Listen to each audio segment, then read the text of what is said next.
Welcome back, everybody, for another edition of Warm Weather Fans, the Sunbelt podcast. My name is Brian Stone, joined once again by Matt Miguez.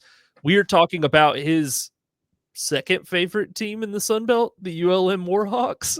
Yeah, we'll see. They might be third by the time this recording airs, depending on if Louisiana Tech's the newest member of the Sun Belt Conference or not. Well, it sounds like it was a done deal, was it not? The voting happens on Monday. They need 10 votes, so we'll see. We'll see. As I understand, nobody's overly excited about them joining. There's not a lot to be excited about. It's like no. It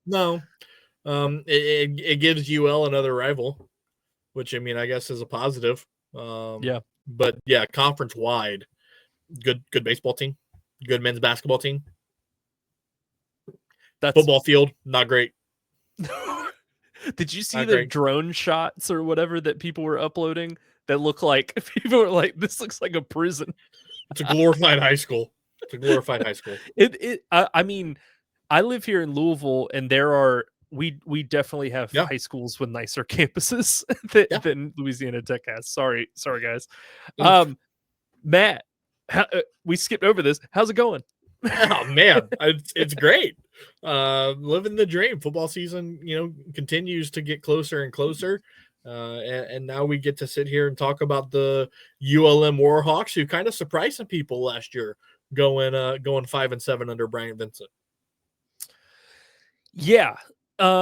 So going over that, obviously Bryant Vincent comes in year one. They do not have high expectations. Frankly, Terry Bowden didn't leave him a ton in the cupboard. But he surprised some people early in the season, namely, I think us three, to be quite frank. They started the season, 5-1 last year? Yep. Nobody saw them playing that well. Obviously, Bryant Vincent is very focused on the run, establishing the run. I remember when he was coaching at UAB, and Southern played them, and they had Dwayne McBride, who was huge. I think he had like 250 yards and 4 touchdowns or something when we played him. So it was like, we knew that Bryant Vincent, when he came in, wanted to establish it, wanted to kind of ride the ground game, eliminate mistakes, all of that jazz. And for the first 6 weeks, it looked great. I mean, you beat UAB, who, frankly, since Trent Dilfer came over, not good. You want to talk about a high school level something. He's a high school coach that somehow wormed his way into college football. They beat Troy. They beat JMU in a huge upset. They beat Southern Miss. And then the backslide started. And it was teams starting with South Alabama just absolutely rocking them. Found out, not that it took a ton of confirmation, but frankly, if they couldn't run the ball with Ahmad Hardy, they didn't have much of an offense, and they couldn't score points. And when you can't play complementary football like that, where you run the ball, kill time, give your defense time to rest, then it puts a lot more emphasis on your defense to constantly make stops. And that was sort of the downfall last year of ULM, which was once teams got a handle on what Ahmad Hardy was doing, and frankly, they didn't get a great handle on it because he almost ran for 1,400 yards, but they didn't have a lot else as far as offensive weapons went. So it was kind of Ahmad Hardy and just some dudes, I'm sorry, but the receiving core looked like they plucked like 3 lucky fans on a weekly basis off the streets of Louisiana and was like, hey, do you want to suit up today? So let's start here, Matt. So they do return sophomore Aiden Armenta, who started 8 games last year. They also have Hunter Herring, who saw some action for them. I'm going to be honest, neither of these guys blew my doors off as far as quarterback play. What do you kind of foresee for this season for them? Look, talking about Aiden Armenta, I don't think he had a phenomenal freshman campaign, But there were some moments where I thought he played well. Finished with an almost even touchdown to interception ratio. Had one more interception than he did touchdowns. Completed just a hair under 55% of his passes. But again, like you said, they were a very run heavy offense, which I think they will be again here in 2025 as Brian Vincent continues as the head coach. But I think the key for Aiden Armenta is that he's got that first year out of the way, right? He's got a season of experience under his belt now, and I think that's going to pay huge dividends for them. Hunter Herring is another guy that again showed some talent, showed some promise, but again couldn't really hold on to his spot. And you also throw in General Booty, who's no longer with the ULM football program. So I mean, you had three guys that were kind of balancing act at the quarterback spot before they finally settled on Aiden Armenta, and I think that's going to be huge for him, knowing that he's going in, the job's his, and I think that's going to pay dividends for them this offseason and as they head into fall camp here in a couple of weeks with him as the starting quarterback. General Booty, we talked about last episode guys that transfer in from P5s, and people think like, oh, it's easy. You just walk into a G5, the job's yours, and you dominate, and then you borderline draft eligible. And nope. He and Rodemaker and all of these other guys are reminders that it's not easy just because you were a recruit somewhere. So correct. Yeah, so Booty plays sparingly last year, but frankly, Armenta held on to the job. I mean, there were a couple times where they pull him or he got injured, nicked up, and he had to come out for either Herring or Booty. But by and large, I mean, 8 starts. Like, the job was his for most of the year. I think the key for me with him is, frankly, he's just got to cut down on the amount of turnovers. Yep. You and I were talking about it before we recorded. One of the things that comes to mind for me, and this is just sort of a moment last year that stuck in my craw, was they were about to upset JMU, which they ultimately did. But all they had to do was kill clock. They didn't have to do anything else. And frankly, they roll Armenta out, and he throws a ball that hits a JMU defender between the numbers, and the guy just can't keep up with it. And they go on to win that game solely because of that. But those are the types of things he's going to have to start getting there mentally, like between the ears at these games. And I know he didn't throw for a ton of touchdowns last year, but you can't throw 10 picks on, a 9-10 ratio. Yep. So you just kind of got to figure it out. You talked about having covered this guy before. Talk to us a little bit about Deshaun Ford, who I guess we anticipate to be kind of the engine of this offense, similar to where Ahmad Hardy was. Yeah, so I really like their running back room as a whole. They're going to replace Ahmad Hardy by committee. And Deshaun Ford looks like he's going to be the leader of that. Had a really good career at Opelousas High. Won a state title for the Tigers, their first state title in 80-something years or something like that. It was a super crazy moment. 5'11", 225, doesn't have a ton of, crazy speed, really physical between the tackles, a hard-nosed runner. In high school, he ran track, and I want to say as a sophomore, he ran a 2.3.1 in the 200, so a 23 200, which is not bad, but it's not going to light the world on fire. So he's one of those guys that's going to bruise you between the tackles, and then if you let him get into the second and third level, he probably has enough speed to get away. Mm-hmm. So I really like his game. They bring in Tyrell Reed, who's a JUCO transfer. He also spent some time at Arkansas last season. Zach Palmer Smith was at Wagner.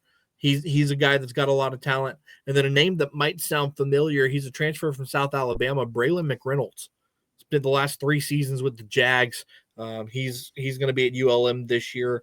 So I really like the way that Brian Vincent's kind of retooled this running back room after, nobody was really surprised when Ahmad Hardy enter the transfer portal after that insane season that he had, and now going to play for Eli Drinkwitz at Missouri. Mm-hmm. Yeah. I don't know if was there some sort of mass exodus at Arkansas after last year. I feel like Oh yeah, as we do these like previews, it's like, oh, this guy's from Arkansas, that guy's from Arkansas. It's like, do they even have a team left in Fayetteville, or is it just like 16 guys that are like, we're just gonna have to play both ways, Iron Man style? yeah. I mean, it might be something similar. You want to talk? We talked in our last episode about Tim Beck being on the hot seat. I don't know that there's many seats hotter in the country than Sam Pittman's right now. It just feels like he's thrown everything that you can think of at the wall and just is hoping that something sticks. Like something the Petrino thing, like yep. So we'll see how that all goes. I don't anticipate him being there much longer either. No. Interestingly enough, this is the first depth chart I think we've come across where there's intentionally 2 tight ends on the starting spots. It's almost like, I think the Las Vegas Raiders are the only pro team that don't have 3 receiver sets listed. It's only 2 tight end sets. So you've got Julian Nixon Jr., who is a junior, and then Nate Sullivan, who's a senior, who both frankly seem like just blocking tight ends. So presumably they're just going to load the line of scrimmage up similar to last year and just get after it. And Ford will be, like you said, the main beneficiary. And then you'll get some Tyrell Reed, maybe some Palmer Smith, and then maybe McReynolds if they need like a change of pace type guy who's 5'8", 195. So we'll see how that all shakes out. Frankly, the one area other than kind of quarterback play that I thought they were lacking last year was receiving talent. I made light of that earlier where it felt like they just pulled some guys off the street, and there wasn't anybody on this team receiving wise that I felt like was even to Sunbelt level caliber. I felt like they were kind of FCS receivers masquerading as, hey, we're at a G5, and it's like, I don't really see it, man. You got Jake Godfrey came back from last year. He played in 12 games and only notched 265 yards receiving. Nick Trujillo played at New Mexico last year, but only started 3 games, had 305 yards receiving. It feels like they're kind of going to have to do the same thing this year, where just limit the amount of attempts Arminta or whoever starts at quarterback put up. Try not to get behind in games, because frankly, that was kind of a death knell for them last year, was coming from behind.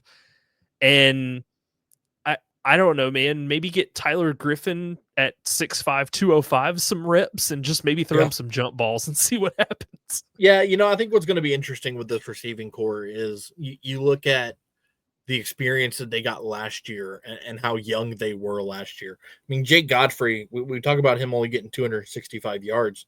He was a true freshman. He was 18 years old. Yeah.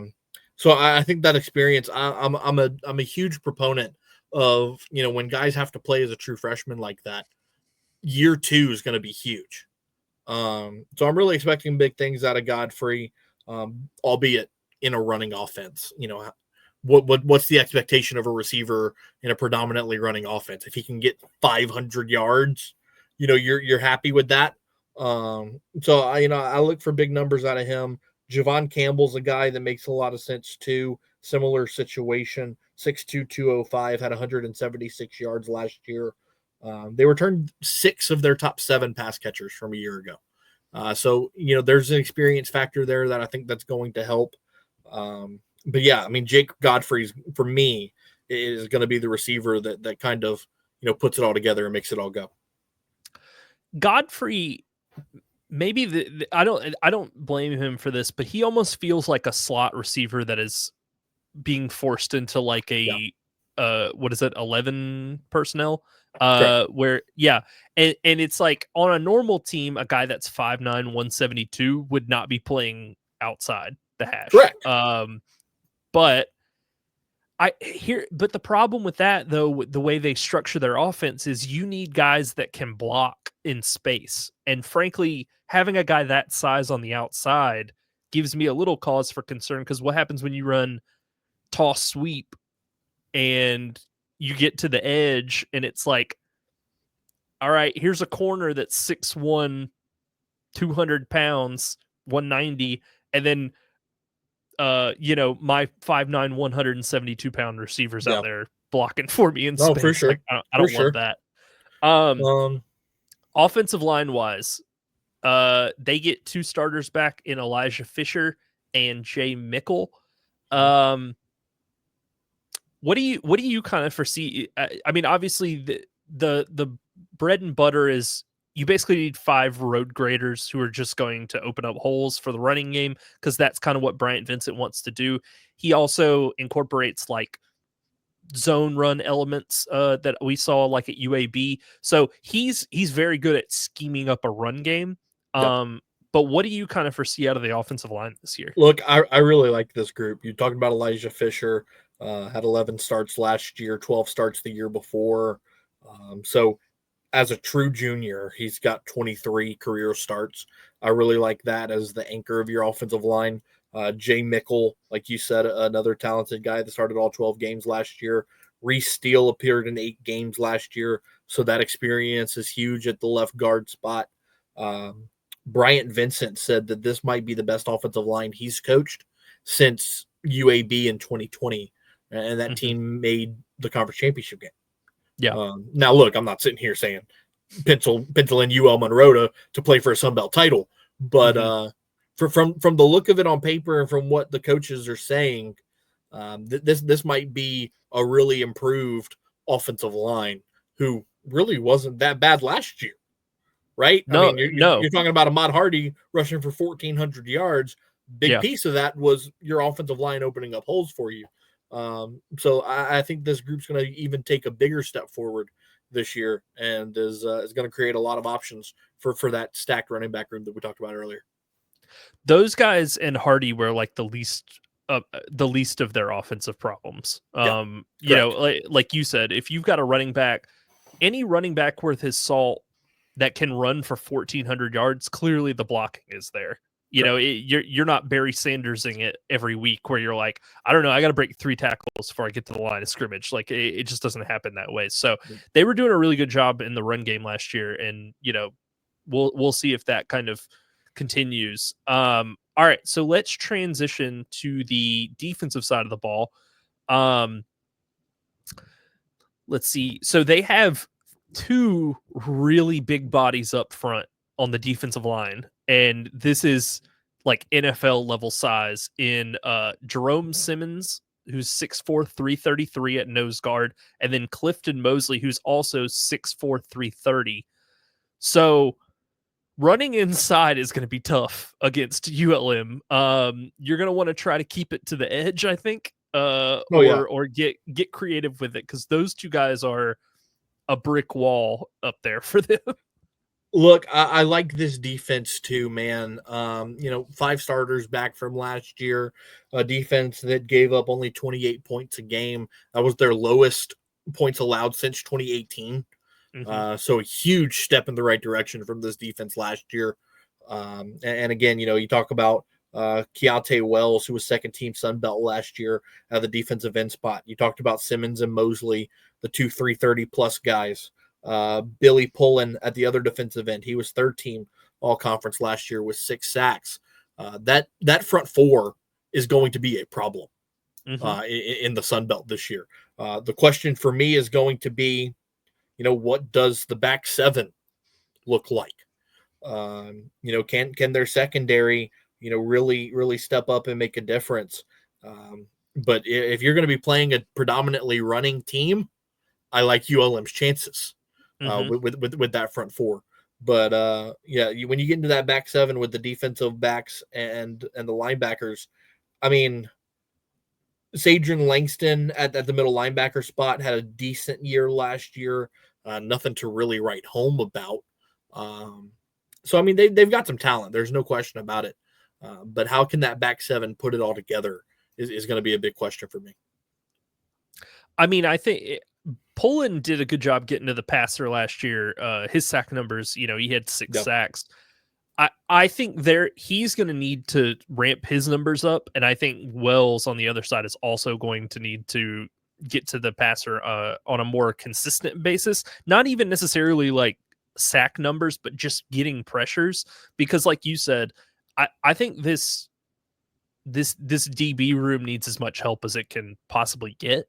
So the best counter to an opposing offense is getting pressure up front and forcing the opposing quarterbacks to make lightning quick decisions, which we've seen not every Sunbelt team has a quarterback that can pull that off. So if you can get a combination of Wells and Pullen and Mosley and Simmons to wreak havoc on opposing offenses and offensive lines, I like that on paper for sure. Like you said, you need Langston to step up. He only had 21 tackles last year, but appeared in 11 games. I don't know whether he was the full-time middle linebacker or not, or outside linebacker or not, but he's going to have to make something happen this year, especially since it seems like they're running a 4-2-5. So it's him and Noah Flemings. Which the junior Flemings had 105 tackles last year at the JUCO level. Right. And Vincent said that this might be the most talented group of linebackers he's had as a head coach. So look, maybe we're proven wrong. Here's the thing about this linebacker group is that outside of Sadrian Langston, we just don't know, right? Like No. it's just a question mark on that group. But no, I mean, if Noah Fleming's at 6'3", 228 comes out and has a 75, 80 tackle season at that weak side linebacker spot, then who knows what ULM could be capable of. But right now we just don't know. Yeah. And then you've got Cameron Canterbury, who is going to basically play like a nickel DB / maybe he helps in some tackling situations. But he's 5'9", 190, so he's not exactly the biggest guy on earth. Played at D2 West Florida last year, so we'll see if that kind of translates over. Shout out to the Argonauts. Is that their team name? The Argonauts. Wow. Yeah, good bro. stuff. Yeah. And then you talked about it in the secondary as you get deeper. Perkins McAllister, who presumably is going to have a corner spot. David Godsey, who was honorable mention Mountain West last year, but is also kind of undersized, 5'9", 175. I think my main concern is it seems like outside of the safety spots, their corners outside of Perkins McAllister are a little undersized as well. So we talked about it with Coastal. They may have the openings to get bullied by big physical receivers as well. We'll have to see if they kind of find a way around that. Yeah, I mean, you've got a couple of guys in Fontroy and Tiller that have enough height at 6'1", but 170 and 180, they're not built well enough to play that position. And then Godsey, like you talked about, 5'9", 175. Look, that kid might be the freakiest athlete on the planet, but if he's lined up against a 6'3" receiver, he's done. Or if he's standing there and a running back comes around the end, and it's one-on-one, it's bad. So that's not great. Now they do have some guys with some size on the back end of the depth chart. Jalen Foster, he's 6'1", 190. I'm okay with that. Corian Wilson, he's 5'11", 175. That's not great. And then Christopher Robertson, he's 6'1", 180. I'm okay with that at the strong safety spot. But man, I'd really like my strong safeties to be somewhere at 190, maybe right at 200. Yeah. To be a bruiser back there. Mm-hmm. Undersized secondary is going to really be interesting in this conference because Sunbelt's got some good receivers. Yeah. I thought Fontroy was good for them last year. He certainly had some moments and made some plays for them. But yeah, we'll have to see how the rest of the secondary plays. I remember Fontroy specifically being kind of a standout for them on the back end. All right, so let's get into the schedule here. Their win total, what did I say, 4.5 or 5.5? 4.5. That feels about right. There aren't a ton of gimmies on this schedule. And that's kind of the nature of the Sun Belt, but it's also they're probably going to have to make people kind of stand up and take notice like they did last year.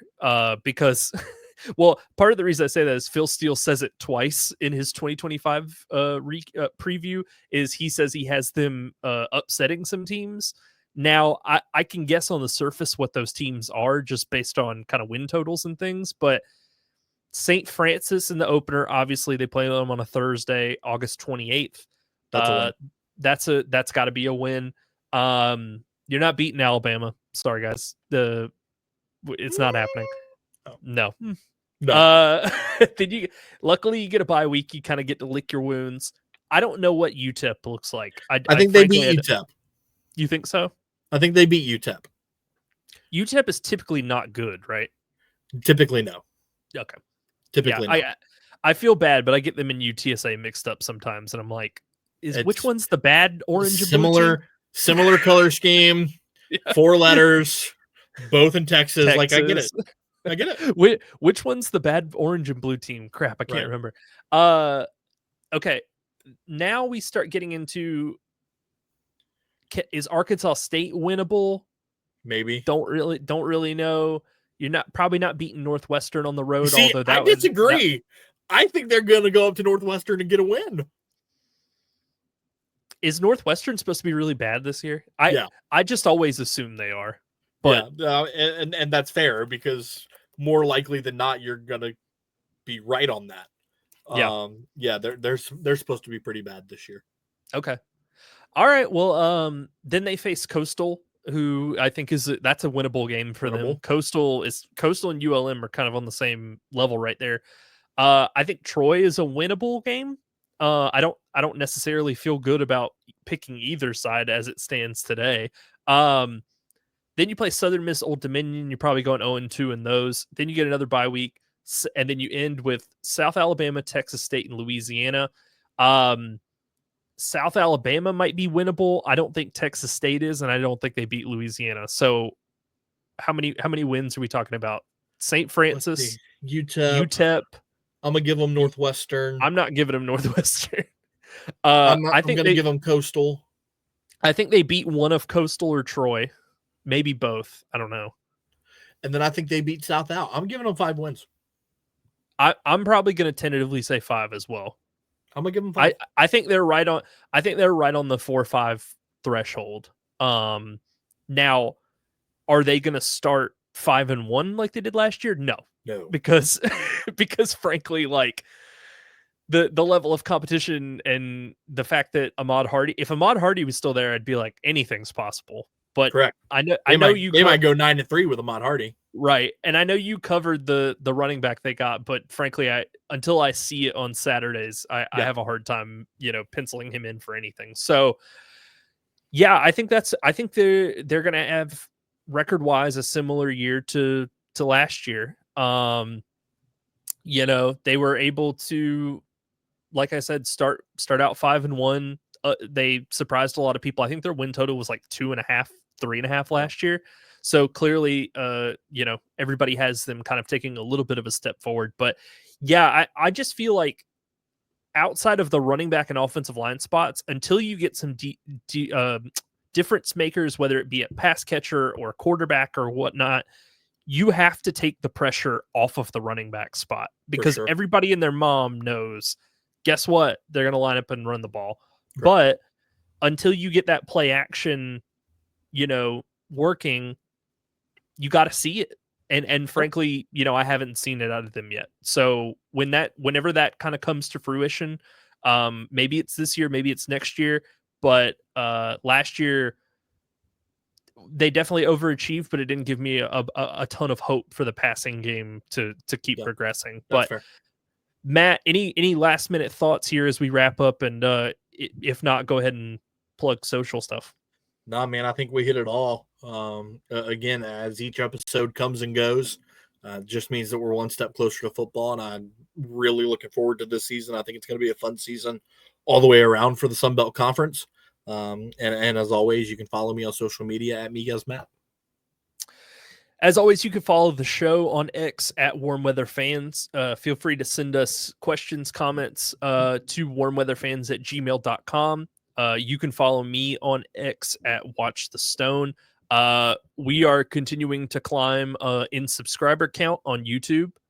So every time I check it, we've had more and more people subscribe. So if you have not yet subscribed, please do so. All of our video content is available there, and we have video only content from last year and this year that we'll be cooking up. Zeke has been a admirable game show host in the past. He has. And had both of us as contestants, and frankly we need to have the rubber match because you and I split them 1-1 last year, and we need to work out who's going to be we all know it's going to be me, but that's fine. Okay. Well, let's do it Jeopardy style, and let's see how far into the negatives you can get. Because that was tough. Were at like negative 3,600 points. Yeah, that was tough. All right, this has been another episode of Warm Weather Fans.